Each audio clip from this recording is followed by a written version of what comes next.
প্রতি বছরের ন্যায় এবছরও আমরা উদযাপন করলাম ৭৯তম স্বাধীনতা দিবস। এই স্বাধীনতা দিবসে আমাদের শ্মশান পার্টি ক্লাব প্রাঙ্গণে উপস্থিত ছিলেন আমাদের ক্লাব সভাপতি শ্রদ্ধেয় গোপাল বেরা মহাশয়। উনি পতাকা উত্তোলন করলেন এবং এর পরে আমাদের ক্লাবের সমস্ত সদস্যরা একে একে শ্রদ্ধার্ঘ্য অর্পণ করবেন। বন্ধুরা দেখুন ভিডিওটা।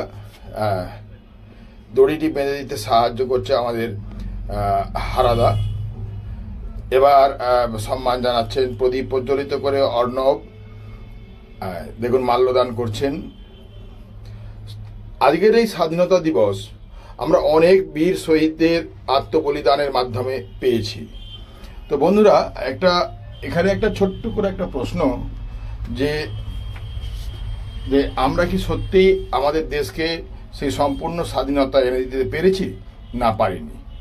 আজকে বিভিন্ন দিকে বিভিন্ন অবক্ষয়, সে যাই হোক, আর এই বিতর্কিত জিনিসের দিকে যাব না। দেখেন হারাধন মল্লিক শ্রদ্ধার্ঘ্য অর্পণ করলেন, এরপর অরুণ ব্যানার্জি সঙ্গে সঞ্জয় দিয়ে রয়েছেন এবং প্রচণ্ড রোদ। এই রোদে দাঁড়িয়ে সবাইরই খুব একটু কষ্ট হচ্ছে, কিন্তু যে সমস্ত বীর শহীদরা আমাদের জন্য জীবন দান করে এই অমূল্য স্বাধীনতা এনে দিয়েছেন, তাদের কষ্টটাও কিন্তু অনস্বীকার্য। এবার পূর্ণেন্দু মুখার্জি শ্রদ্ধার্ঘ্য অর্পণ করছেন।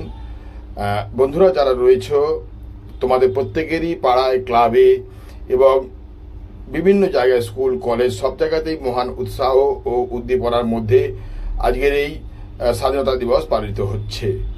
সবাই খুব ভালো থাকুন এবং প্রত্যেকে সুষ্ঠুভাবে স্বাভাবিক জীবনযাপন করুন, এই কামনা করি। দেখুন সবাই শ্রদ্ধার্ঘ্য অর্পণ করছেন। এরপরে আমাদের ক্লাবের কিছু কার্য রয়েছে, যেটা হলো কিনা আমরা এখানে বৃক্ষরোপণ করব। এখানে কিছুক্ষণ পরেই এটা প্রথম পর্বের অনুষ্ঠান শেষ হওয়ার পর এটা আমাদের ক্লাব দেখতে পাচ্ছেন।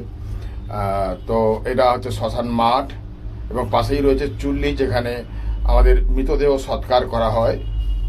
আর আরও একটা ব্যাপার জানি, আমাদের অঞ্চল পঞ্চায়েত, কানাইপুর গ্রামের অঞ্চল পঞ্চায়েত, চন্দ্রবাগ গ্রাম পঞ্চায়েত, যাই হোক, এরপরে আছে আমাদের বৃক্ষরোপণ অনুষ্ঠান। এই প্রোগ্রামটা শেষ হওয়ার পর বন্ধুরা কেউ চলে যাবেন না, অবশ্যই থাকবেন এবং এই মাঠের চারিধারে আমাদের বৃক্ষরোপণ করা হবে। এই বৃক্ষরোপণ, একটি গাছ একটি প্রাণ, এই মতে আমরা বিশ্বাসী এবং এটা আমরা বিশ্বাস করি যে এই গাছ একটা লাগালে তার অক্সিজেন থেকে আমরা বাঁচতে পারি। বিভিন্নভাবে গাছ আমাদের সাহায্য করে, পরিবেশকে ভারসাম্য রক্ষা করতেই গাছের বিরাট অবদান। এই বনাঞ্চল না থাকলে আমরা নিশ্চিহ্ন হয়ে যাব, এটা একদম খাঁটি কথা।